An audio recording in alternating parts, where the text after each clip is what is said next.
Thank you very much, Kerry, and thank you all for staying in Venice on this beautiful island for this workshop.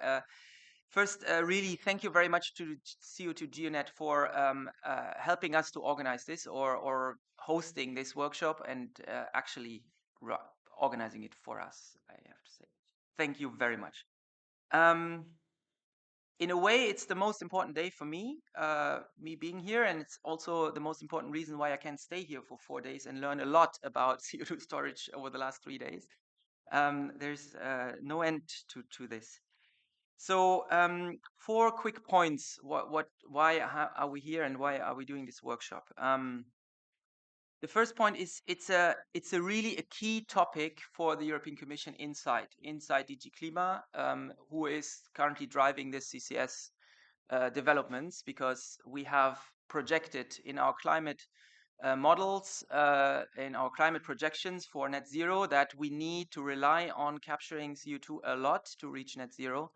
And a lot of that needs to go underground. We heard it yesterday in Klaus's presentation. He reminded us that the industrial carbon management strategy was published together with a communication about the 2040 climate target. My colleagues are working now on implementing the 2040 climate proposed 90% reduction climate target for 2040 into an amendment of the climate law, which will come later this year as a proposal and then will be negotiated with member states. It is based on the idea that we can store 50 million tons by 2030, and we can store around 250 million tons per year from 2040 onwards.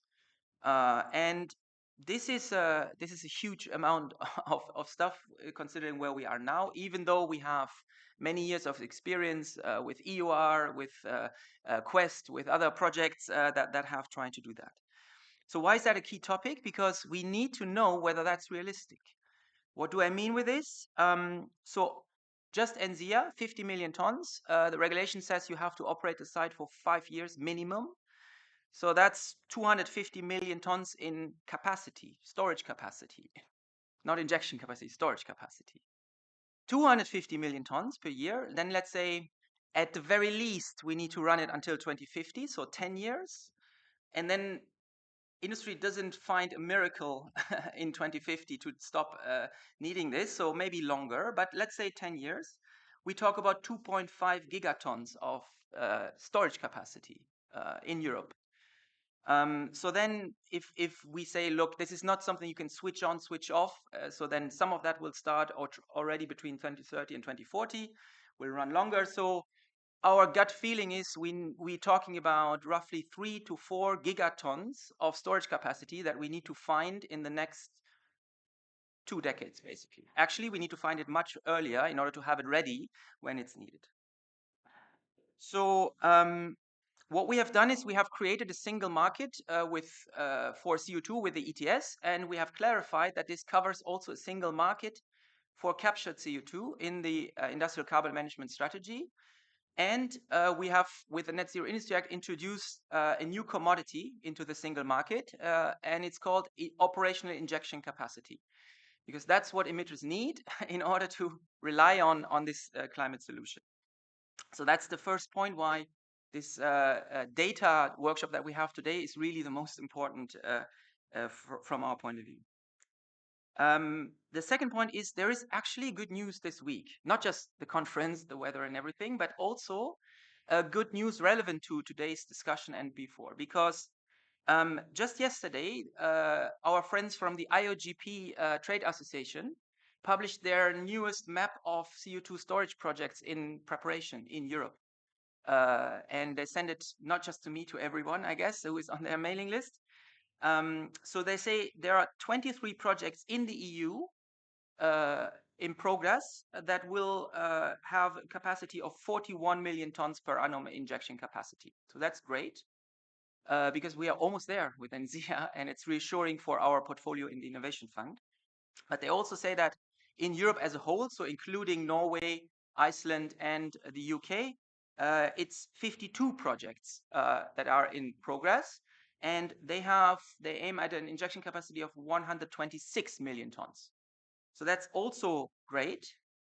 And what we know from the discussions our emitters have with storage operators today is that roughly 15 years is the length of the contracts that they are asked to sign for injection capacity, for using injection capacity. So that's 126 times 15. So we have already found investable or potentially investable, according to the IOGP figures, storage capacity around 2 billion tons. Well, times 15 years, maybe they have shorter contracts, but let's say 2 billion tons is already found for projects that are already in progress. So there is a credible estimation of the investors that these are sites that that hold CO2, as it were. Also, this week, the Commission finally adopted the work program for Horizon 2025. So the 5 million euros that we have put onto the project of an investment storage atlas are now real. They were real for a long time, but it takes a long time to adopt these work programs. And what you will find in the work program is sort of what will be in the call text, and it asks for a digital atlas of investable CO2 storage space in the Union and associated countries. That's our code word for the UK, because EA is already in Horizon. So that's why this is. But it also says that whoever proposes, or that anyone can propose a project, and then it will be evaluated, and someone will get it. But they need to also show how they can make use of all the public data about geological spaces that is available. And yesterday, I think I talked about a lot more is available now via the regulation, the NZIA regulation. So that includes fully all the data that will have to be made available by member states under Article 21. So to conclude and to kick us off with what I'm looking forward to a lot, the discussions and the inputs from interested parties, people who already invest into storage sites, people who have already built storage atlases, and everybody else who has an interest. The key question is, can we store 3 to 4 billion tons of CO2 in the European Union? And in the Commission, and no offense to anyone in this room, we think only investors can give us the answer, not geologs. You can tell them where to look, but we need bankable storage sites. And so bankable storage capacity 3 to 4 billion tons. I think these investors should have as good data as possible to start looking for them and finding them. That's where the data provisions on the Net Zero Industry Act come from, and that's where the Atlas is aimed. And so the key aim of the Atlas, apart from all the challenges that comes with bringing this data together and making it comprehensible for non-geological experts that might have the money to go into this business, is to attract investors to Europe to see if we can find that kind of storage capacity. And then, of course, there will be a stage when then projects need to come to a pre-appraisal and appraisal stage and need to get a permit and so on. That's all post-Atlas. It's about the findings. So in a way, I'm hoping that, I think if I didn't misunderstand you, Owen, you said that in Shell, you have looked into many, many sites. So you might have something like an Atlas already.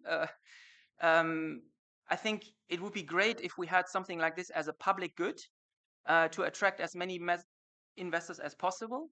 And I think the Geological Surveys have a really important role to do that, because in the end, you as Geological Surveys, you work for the same government that is worried about their industrial jobs and industrial activity under a net zero economy. So that's not quite a nice note to stop, but it shows how critical this work will be. And we're looking forward to really good proposals.